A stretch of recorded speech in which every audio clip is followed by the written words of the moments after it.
नमस्कार दोस्तों, वापस से स्वागत है आपका एक नए वीडियो में। दोस्तों, आज की वीडियो में हम बात करने वाले हैं एसबी ऑर्डर 22/2023 के बारे में, जिसको कि गवर्नमेंट ऑफ इंडिया के मिनिस्ट्री ऑफ कम्युनिकेशन के डिपार्टमेंट ऑफ पोस्ट विभाग ने निकाले हैं। इस ऑर्डर का दोस्तों सब्जेक्ट है कि circulation of amendment in senior citizen saving scheme 2023, national saving time deposit scheme 2019 और पब्लिक प्रोविडेंट फंड स्कीम 2019। यानी कि senior citizen saving scheme, time deposit और पीपीएफ में दोस्तों कुछ परिवर्तन किए गए हैं, उसके नियमों में कुछ परिवर्तन किए गए हैं। यह ऑर्डर उसी के लिए लाया गया है। तो आइए जानते हैं दोस्तों कि इसमें से क्या क्या परिवर्तन किए गए हैं। जो परिवर्तन किए गए हैं दोस्तों, वो जानना आपके लिए बेहद ही ज़रूरी है। इसमें से दोस्तों कुछ परिवर्तन आपके फ़ायदे के लिए किया गया है, जबकि कुछ परिवर्तन होने से आपको नुकसान होगा। तो आइए जानते हैं कि परिवर्तन क्या क्या किया गया है। सबसे पहले दोस्तों, new rule inserted in senior citizen saving scheme 2019। Senior citizen saving scheme के लिए एक नया नियम आया है।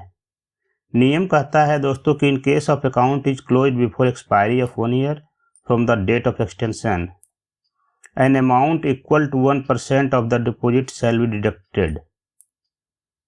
नया नियम कहता है कि अगर आपने सीनियर सिटीजन अकाउंट को एक्सटेंड कराया है और उसको एक्सटेंशन के 1 साल पहले क्लोज कर रहे हैं, एक्सटेंशन होने के 1 साल से पहले, तो आप जितना भी डिपॉजिट किए हैं उसका 1% आपके प्रिंसिपल वैल्यू से काट लिया जाएगा।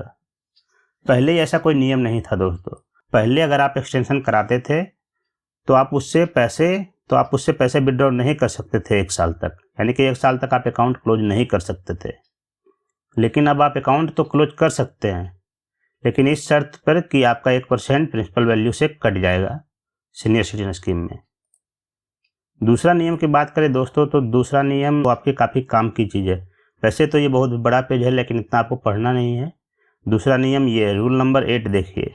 Rule number 8(3), extension of account अंदर sub paragraph shall be available only once. पहले था कि आप सीनियर सिटीजन में केवल एक बार एक्सटेंशन 3 सालों के लिए कर सकते थे, लेकिन नया नियम कहता है दोस्तों कि extension of account under sub paragraph shall be available in block period of 3 years. मतलब आप कितना बार भी 3-3 साल के लिए आप एक्सटेंशन कर सकते हैं, ना कि सिर्फ एक बार के लिए। 3 साल पूरा हुआ फिर इसको 3 साल के लिए एक्सटेंशन कर दीजिए, 3 साल पूरा हुआ फिर उसको 3 साल के लिए एक्सटेंशन कर दीजिए। मतलब जितना बार भी आप चाहेंगे उतना बार आपको एक्सटेंशन मिल जाएगा। आपको अब दोबारा फॉर्म भरने की ज़रूरत नहीं पड़ेगी, बार बार क्लोज करके फिर से उसको एक्सटेंशन नहीं करना पड़ेगा। तो ये खबर काफ़ी अच्छी है सीनियर सिटीजन के लिए कि बार बार सीनियर सिटीजन लोगों को अकाउंट क्लोज करके फॉर्म भरना पड़ता था, तब उनका अकाउंट एक्सटेंड होता था। अब ऐसा नहीं होगा, आप सिंपल से एक फॉर्म भरिएगा, आपका अकाउंट एक्सटेंड हो जाएगा, कोई भी डॉक्यूमेंट्स देने की ज़रूरत नहीं पड़ेगी। उसके बाद जो टाइम डिपॉजिट में जो नियम बदला है दोस्तों, वो भी काफ़ी काम की चीज़ है। टाइम डिपॉजिट में 5 ईयर टाइम डिपॉजिट में ये नियम परिवर्तन किया गया है। 5 साल के टीडी में जो 5 साल का पोस्ट ऑफिस में एफडी करवाते हैं, उसमें यह नियम बदलाव किया गया है। नियम में पहले क्या था कि 5 साल का अगर आप टीडी करवाते थे तो 6 महीने के बाद आप उसको प्रीमेच्योर क्लोज कर सकते थे। अब क्या है कि 5 ईयर टीडी में जो है दोस्तों, where a deposit 5 year account is withdrawn prematurely after 4 year from the date of account of opening account, interest shall be payable at rate of applicable of post office saving account. अब नया नियम है कि दोस्तों, आप 5 साल का अगर आपके पास टीडी है तो आप 4 साल से पहले उसको प्रीमेच्योर क्लोज नहीं कर सकते हैं।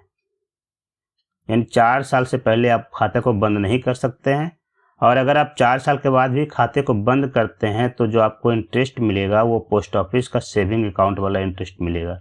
यानी 4 साल से 5 साल के बीच में अगर आप खाते को क्लोज करते हैं, सिर्फ सेविंग अकाउंट का इंटरेस्ट दिया जाएगा। पहले था कि आप 6 महीने बाद ही प्रीमेच्योर क्लोज कर सकते थे।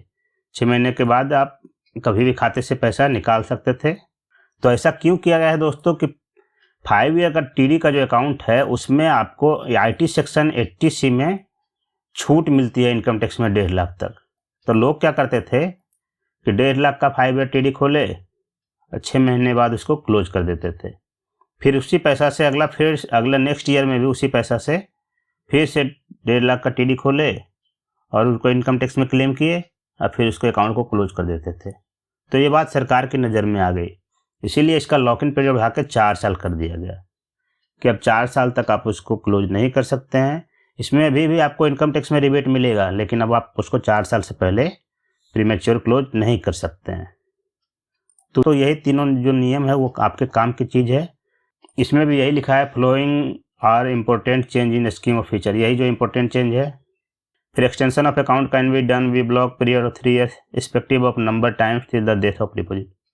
वो है कि कितना बार भी आप 3 साल के लिए एक्सटेंशन कर सकते हैं, इसका कोई अब लिमिट नहीं है। और ये फिर है deduction of 1% of deposit amount. अगर आप एक्सटेंडेड अकाउंट को जो है क्लोज करेंगे 1 साल से पहले तो 1% आपका डिपॉजिट अमाउंट का कट जाएगा। फिर इसमें टाइम डिपॉजिट में यही दोस्तों कि 4 साल तक जो है आप इसको प्रीमेच्योर क्लोज नहीं कर सकते हैं, और अगर आप प्रीमेच्योर क्लोज करेंगे तो इंटरेस्ट जो आपको मिलेगा वो पोस्ट ऑफिस सेविंग अकाउंट को मिलेगा। तो आप हमें दोस्तों कमेंट करके बताइए कि आपको यह जानकारी कैसी लगी। सरकार ने यह जो नियम में बदलाव किए हैं यह आपके लिए सही है या गलत है आपकी नज़रों में, आप हमें कमेंट करके ज़रूर बताइए। मिलते हैं दोस्तों आपसे वापस एक नए वीडियो में, तब तक के लिए जय हिंद।